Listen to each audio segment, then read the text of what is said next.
Padre Fábio, quem escreve é a Wanda, de Juiz de Fora. A sua bênção. Padre, no livro Cartas entre Amigos, página 185, o senhor cita: é muito comum encontrar pais realizando as vontades dos filhos, mesmo que elas não sejam saudáveis, tendo como único objetivo a prevalência do sossego. Para que os filhos não chorem, o desejo é saciado.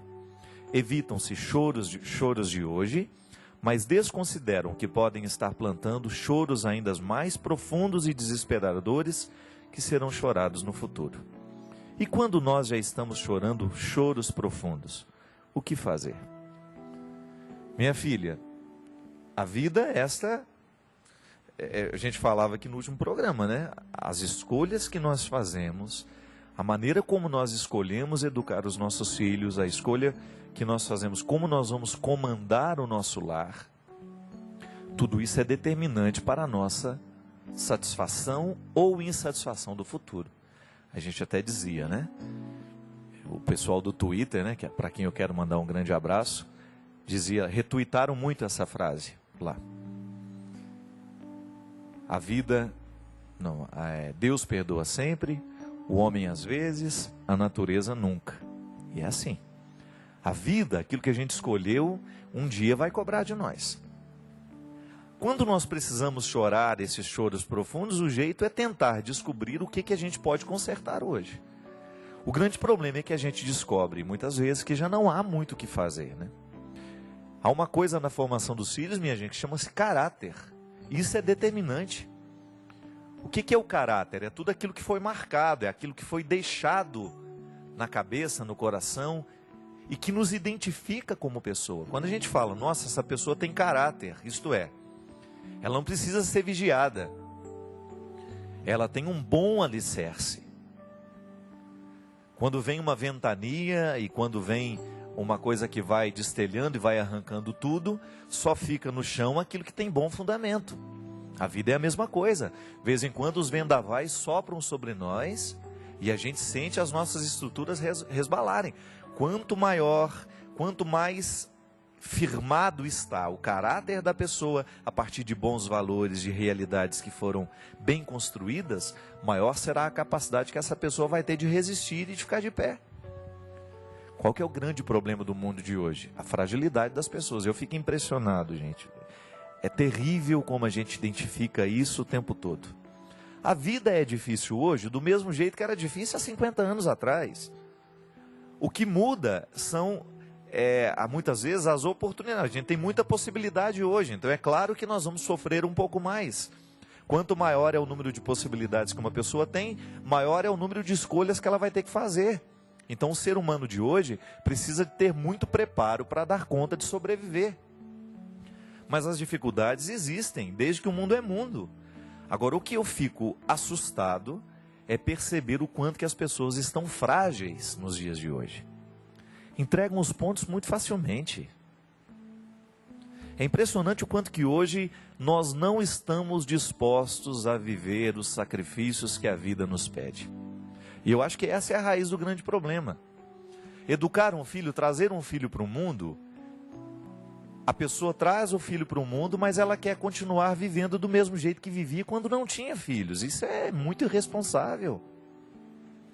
Outro dia eu estava vendo aquela moça da televisão, né? Astrid Fontanelli, né? Que é a apresentadora de TV, naquele mesmo programa onde eu conheci a Flor de Lis. Ela adotou um garoto.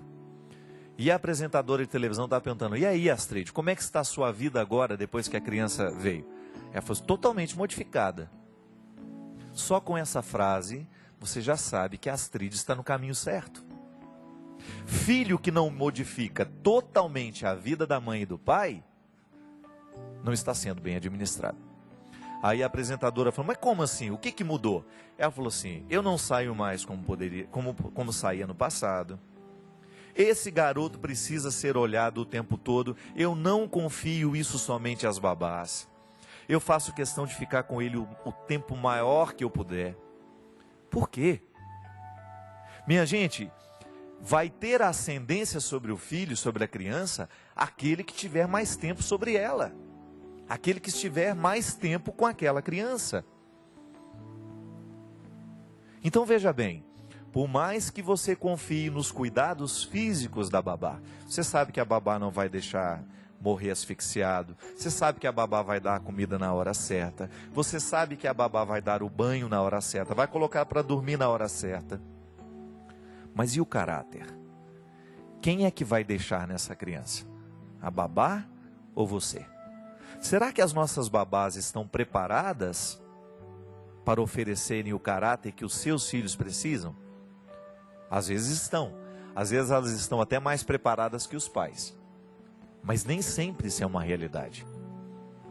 O caráter é que vai determinar é que vai ajudar este menino e esta menina a fazerem as escolhas da vida. A gente fica assustado como hoje os nossos filhos estão indo muito cedo para as drogas. Claro. Os nossos filhos com 11, 12 anos, eles já estão vivendo vida de adultos. Não estão preparados para a vida adulta, mas já estão podendo viver a vida de adulto.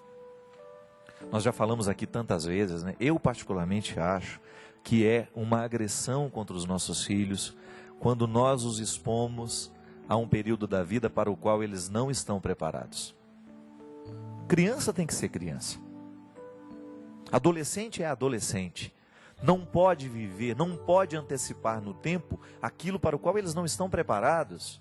Isso é crime. E é por isso que colocou o filho no mundo, comece agora a administrar esta permanência dele no mundo.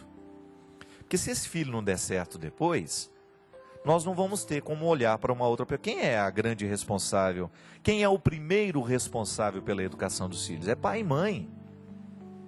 É claro que você vai ter uma série de colaboradores. A escola onde ele vai estudar, a creche onde ele vai ficar, os amigos que vão rodear, mas tudo isso também você que administra.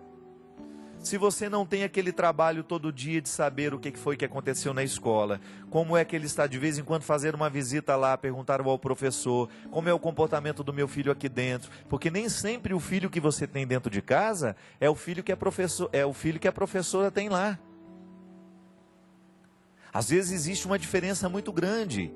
Será que o lar está se estendendo para a escola? Será que a escola está estendendo para o lar? Nem sempre.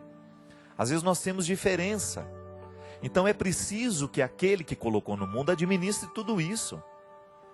Porque senão vai chorar depois. Ah, nós vamos ter que colocar limite para esse filho. Coloque. É melhor colocar agora do que lamentar não ter colocado depois. Aí o filho fica frágil demais, aos 18, aos 20 anos.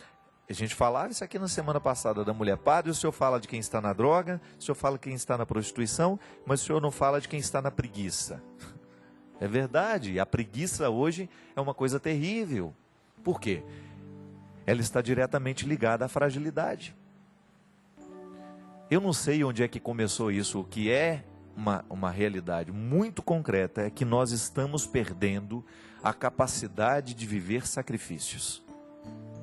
Gente, nós queremos tudo muito fácil.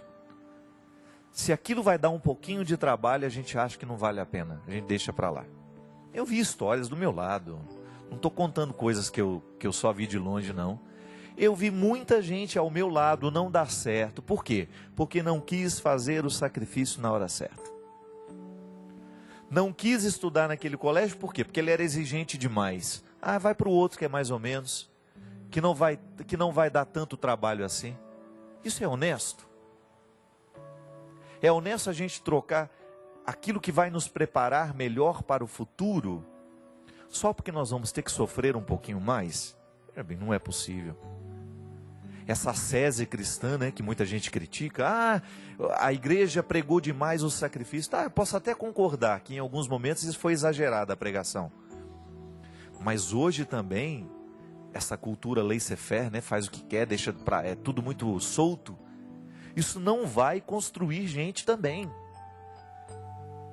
Se eu quero um resultado, eu tenho que saber que para conseguir aquele resultado no futuro, eu tenho que me empenhar no presente.